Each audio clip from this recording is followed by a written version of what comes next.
Test cricket में अगर शुभमन गिल को इस वक्त कोई भारत का प्रिंस कहे तो वाकई में वो गलत नहीं है, क्योंकि शुभमन गिल जिस तरह की बल्लेबाजी कर रहे हैं टेस्ट में, उससे उनका प्रिंस नाम जो उनको दिया गया है वो बिल्कुल उन पर सूट करता है। क्योंकि किंग की बात जब होती है तो विराट कोहली का नाम आता है, लेकिन प्रिंस की जब बात होती है तो फिर शुभमन गिल का नाम आता है। शुभमन गिल अभी कुछ वक्त पहले तक जब T20 वर्ल्ड कप में उनका सिलेक्शन नहीं हुआ था, उसके बाद जिम्बाब्वे टूर हुआ था, शुभमन गिल जो है वो अच्छी बल्लेबाजी नहीं कर रहे थे, तो उन पर सवाल उठ रहे थे, क्योंकि उनके वजह से कुछ युवा खिलाड़ी जैसे कि ऋतुराज गायकवाड़ हो या फिर अभिषेक शर्मा जैसे खिलाड़ी हो, उनको मौका नहीं मिल रहा था। तो लोगों का मानना था कि शुभमन गिल को बाहर कर देना चाहिए।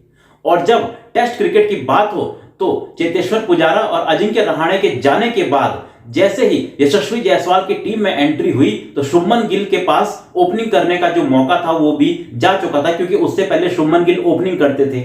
लेकिन अब जब शुभमन गिल तीसरे नंबर पर खेलने लगे हैं तो पहले जो 10 इनिंग थी उनमें तो शुभमन गिल ऐसे खेल रहे थे कि जैसे तीसरा नंबर उनके लिए बना ही नहीं हो, तीसरे नंबर पर वो खेल ही नहीं पाएंगे।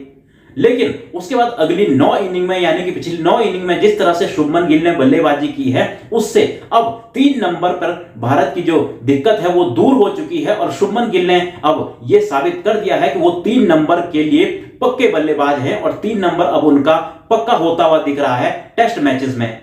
तीसरे नंबर पर शुभमन गिल ने अभी तक 19 पारियां खेली हैं, जिनमें उन्होंने पहली 10 इनिंग में 190 रन बनाए हैं, 21 के एवरेज से, कोई शतक और अर्धशतक नहीं। जबकि उसके बाद अगली 9 इनिंग में उन्होंने 457 रन बनाए हैं, लगभग 65 से ज्यादा का एवरेज, और जिसमें 2 शतक और 2 अर्धशतक भी उन्होंने लगाए हैं। यही नहीं, शतकों के मामले में भी शुभमन गिल ने बहुत सारे रिकॉर्ड बना दिए हैं। शुभमन गिल इस साल भारत की तरफ से सबसे ज्यादा शतक लगाने वाले बल्लेबाज बन गए हैं। वर्ल्ड में सबसे ज्यादा शतक लगाने वाले बल्लेबाजों की लिस्ट में भी उनका नाम आ चुका है। तो एक एक करके उनके रिकॉर्ड्स देख लेते हैं।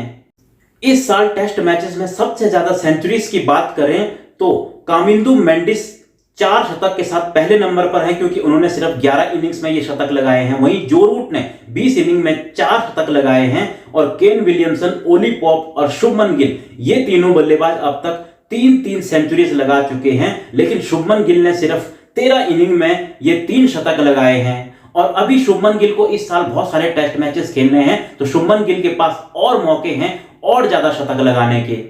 वहीं साल 2022 के बाद से ऑल फॉर्मेट यानी कि T20, वनडे और टेस्ट मैचेस सभी मिलाकर सबसे ज्यादा सेंचुरीज की अगर बात करें तो वहां पर पहले नंबर पर शुभमन गिल पहुंच गए हैं, जिन्होंने 2022 के बाद अब तक 12 सेंचुरीज लगाई हैं। दूसरे नंबर पर बाबर आजम हैं 11 सेंचुरी के साथ, और फिर जो रूट ने भी 11 सेंचुरी, और उसके बाद चौथे नंबर पर विराट कोहली हैं, जिन्होंने 2022 के बाद अब तक 10 सेंचुरीज लगाई हैं। यानी कि इन आंकड़ों से आप देख सकते हैं कि वो शुभमन गिल जिन्हें अभी पिछली पारी में फ्लॉप होने के बाद, 0 पर आउट होने के बाद ऐसा कहा जा रहा था कि इन्हें बाहर कर देना चाहिए, वो अचानक से भारत के लिए कितने इंपॉर्टेंट बल्लेबाज बन गए हैं। और इस साल की बात करूं तो इस साल उन्होंने 3 शतक लगाए हैं। पहला शतक उन्होंने लगाया था इंग्लैंड के साथ जब उन्होंने 104 रन बनाए थे, और धर्मशाला में दूसरा शतक उन्होंने लगाया था जब उन्होंने 110 रन बनाए थे इंग्लैंड के ही खिलाफ, और अब 119 रनों की पारी चेन्नई में बांग्लादेश के खिलाफ। यानी कि शुभमन गिल लगातार शतक पर शतक लगा रहे हैं, अपनी अहमियत साबित कर रहे हैं, और जो तीसरा नंबर उनको दिया गया है उस रोल को वो बखूबी निभा रहे हैं। और अब ऐसा लगता है कि चेतेश्वर पुजारा के जाने के बाद जो तीसरा नंबर खाली हुआ था उसको शुभमन गिल ने पूरी तरह से भर दिया है, और 3 नंबर के अब वो पक्के बल्लेबाज बन चुके हैं। हालांकि शुरू में वो फ्लॉप जरूर हुए थे तीसरे नंबर पर, लेकिन अब तीसरे नंबर पर वो बेहतरीन बल्लेबाजी कर रहे हैं। फिलहाल आपको क्या लगता है, क्या टेस्ट में शुभमन गिल वाकई में बेस्ट बल्लेबाज बनने की कगार पर है जिस तरह से वो बल्लेबाजी कर रहे हैं? आप भी शुभमन गिल के बारे में जो भी आपकी राय है कमेंट बॉक्स में लिख सकते हैं। मिलता हूं मैं आपको एक और ऐसी ही वीडियो में।